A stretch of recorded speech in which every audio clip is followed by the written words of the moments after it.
എണ്ണയുടെ സമൃദ്ധിയിൽ പൊതുവെ സുഭദ്രവും ശാന്തവുമെന്ന് കരുതപ്പെട്ടിരുന്ന ഗൾഫ് രാജ്യങ്ങളും അസ്വസ്ഥമാണെന്ന് തെളിയിക്കുന്ന രംഗങ്ങൾക്കാണ് ലോകം ഇപ്പോൾ സാക്ഷിയാകുന്നത്. ടുണീഷ്യയ്ക്കും ഈജിപ്തിനും യമനും പിന്നാലെ അശാന്തമായിക്കൊണ്ടിരിക്കുന്ന ബഹ്റിനാണ് ഈ ആശങ്ക സൃഷ്ടിച്ചിരിക്കുന്നത്.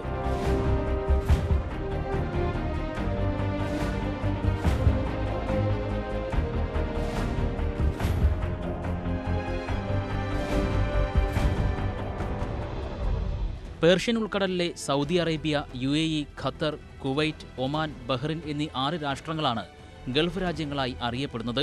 പതിറ്റാണ്ടുകളായി രാജവാഴ്ചയാണ് ഇവിടങ്ങളിലെല്ലാം.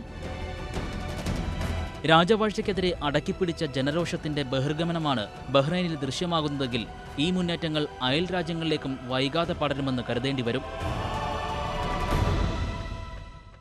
എന്നും പടിഞ്ഞാറൻ ശക്തികളോട് ആഭിമുഖ്യം പുലർത്തിയ ദ്വീപ് രാഷ്ട്രമാണ് ബഹ്റിൻ. 1783 മുതലാണ് ബാനി ഉദ്ബഹ് വംശത്തിൽപ്പെട്ട ഖലീഫ കുടുംബം പവിഴദ്വീപിൽ രാജവാഴ്ചയുടെ മുദ്ര പതിപ്പിച്ചു തുടങ്ങിയത്.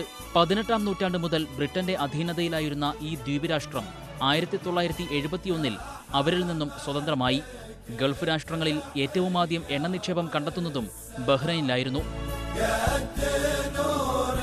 1932 രാജ്യം എണ്ണ സമൃദ്ധിയെ തിരിച്ചറിയുന്നത്.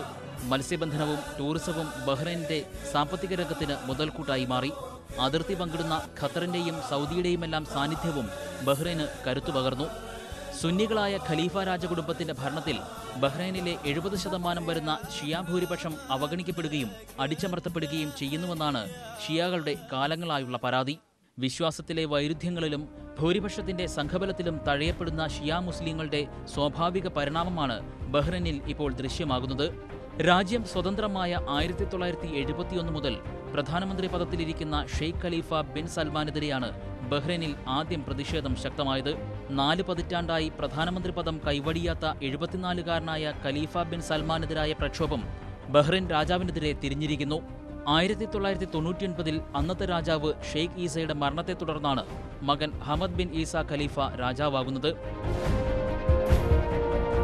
2002 ബഹ്റൈൻ ഭരണഘടനയിൽ അധിഷ്ഠിതമായ രാജവാഴ്ചയിലേക്ക് മാറിയത്. തുടർന്ന് നടന്ന തെരഞ്ഞെടുപ്പിൽ 40-അംഗ പാർലമെന്റും ഇവിടെ യാഥാർത്ഥ്യമായി. 2006 നവംബറിലാണ് അവസാനമായി തെരഞ്ഞെടുപ്പ് നടന്നത്. പാർലമെന്റിൽ 80% സുന്നി രാജകുടുംബാംഗങ്ങളാണ്. ഷിയാകൾക്കും പാർലമെന്റിൽ പ്രാതിനിധ്യമുണ്ട്. മറ്റെല്ലാ ഗൾഫ് രാജ്യങ്ങളെയും അസൂയപ്പെടുത്തുന്ന വളർച്ചയാണ് ബഹ്റൈൻ പിന്നീട് കാഴ്ചവെച്ചത്.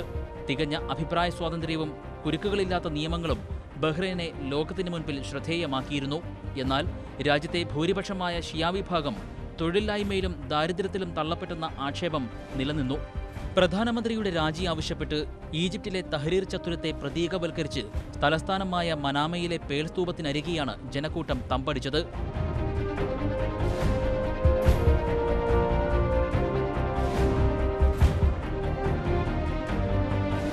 ജനങ്ങളെ തുരത്താൻ റബ്ബർ ബുള്ളറ്റുകളും കണ്ണീർവാതക പ്രയോഗവും നടത്തിയാണ് പോലീസ് രംഗത്തെത്തിയത്. പരസ്പരം ഏറ്റുമുട്ടൽ ശക്തമായതോടെ 2 പേർ ഇവിടെ കൊല്ലപ്പെട്ടു. ഇതോടെ ജനകീയ പ്രക്ഷോഭങ്ങൾ ശക്തി പ്രാപിച്ചു. കൊല്ലപ്പെട്ടവരുടെ മൃതദേഹങ്ങൾ സംസ്കരിച്ച ശേഷം ജനങ്ങൾ വീണ്ടും തെരുവുകളിലേക്കിറങ്ങി. സമാധാനപരമായി സംഘടിച്ച സ്ത്രീകളെയും കുട്ടികളെയും അടങ്ങുന്ന ജനക്കൂട്ടത്തെ അടിച്ചമർത്താൻ ശ്രമിച്ച സൈന്യത്തിന്റെ നീക്കം രംഗം കൂടുതൽ വഷളാക്കുകയായിരുന്നു.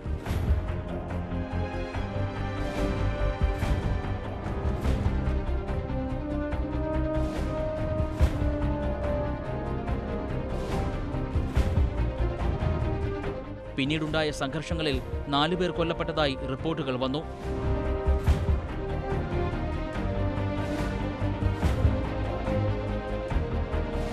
ഭരണകൂടത്തെ അനുകൂലിച്ച് ഇവിടെ പ്രകടനങ്ങൾ നടന്നു.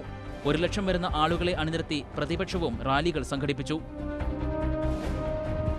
അസാധാരണമായി ബഹ്റൈനിൽ ചേർന്ന GCC മന്ത്രിമാരുടെ യോഗം പ്രക്ഷോഭങ്ങളെ അപലപിച്ചതും ശ്രദ്ധേയമായി. ബഹ്റൈൻ ഭരണകൂടത്തിന് ഗൾഫ് രാജ്യങ്ങളുടെ പിന്തുണയും പ്രഖ്യാപിച്ചാണ് യോഗം അവസാനിച്ചത്. പതിറ്റാണ്ടുകളായി സമാന രീതിയാൽ രാജവാഴ്ച നിലനിൽക്കുന്ന മറ്റ് ഗൾഫ് രാജ്യങ്ങളെയും ആശങ്കപ്പെടുത്താൻ ബഹ്റൈനിലെ പ്രക്ഷോഭങ്ങൾക്ക് കഴിഞ്ഞിട്ടുണ്ട്. ഇന്ത്യ അടക്കമുള്ള രാജ്യങ്ങളിൽ നിന്നെത്തിയ പ്രവാസി സമൂഹത്തെയും പരോക്ഷമായെങ്കിലും ബാധിക്കുന്നതാണ് പുതിയ സംഭവ വികാസങ്ങൾ. അതത് രാഷ്ട്രങ്ങളുടെ വികസനത്തിലും വളർച്ചയിലും നിർണായക പങ്കാണ് ഗൾഫ് രാഷ്ട്രങ്ങളിൽ തൊഴിലെടുക്കുന്ന പ്രവാസികൾ വഹിക്കുന്നത്. ബഹ്റൈനിൽ മാത്രം 3.5 ലക്ഷം ഇന്ത്യക്കാരാണ് ജീവിതമാർഗം തേടി പ്രവാസികളായിട്ടുള്ളത്. പ്രക്ഷുബ്ധമായ പശ്ചിമേഷ്യൻ കാഴ്ചകൾ ഇന്ത്യയെയും ആശങ്കപ്പെടുത്തുന്നത് ഈ സാഹചര്യത്തിലാണ്. ഈ ആശങ്ക പ്രധാനമന്ത്രി ഡോക്ടർ മൻമോഹൻ സിംഗ് പങ്കുവെക്കുകയും ചെയ്തിട്ടുണ്ട്. Whatever happens in the Gulf or West Asia, including the countries that you have mentioned, is a matter of concern to us. We have 5 million Indians working in the Gulf country. അമേരിക്കയുടെയും സഖ്യകക്ഷികളുടെയും Gulf മേഖലയിലെ തന്ത്രപ്രധാനമായ തുരുത്തുകൂടിയാണ് Bahrain. തങ്ങളുടെ 5ാം കപ്പൽ വ്യൂഹത്തിന്റെ സാന്നിധ്യമുള്ള Bahrain ദ്വീപിലെ ഇപ്പോഴത്തെ പ്രക്ഷുബ്ധാവസ്ഥ അമേരിക്കയെയും അസ്വസ്ഥമാക്കുന്നു. പ്രക്ഷോഭം ശക്തപ്പെട്ട ഉടനെ സമാധാനം പുനഃസ്ഥാപിക്കണമെന്നാവശ്യപ്പെട്ട് അമേരിക്ക രംഗത്ത് വന്നതും ഇതിലേക്കാണ് വിരൽ ചൂണ്ടുന്നത്. ബഹ്റൈനൊപ്പം ലിബിയയിലും യമനിലും അൾജീരിയയിലുമെല്ലാം ശക്തിപ്പെടുന്ന ജനകീയ പ്രക്ഷോഭങ്ങൾ ജനാധിപത്യത്തിലേക്ക് തിരിച്ചുവരാൻ വെമ്പുന്ന പശ്ചിമേഷ്യയുടെ നേർചിത്രമാണ്.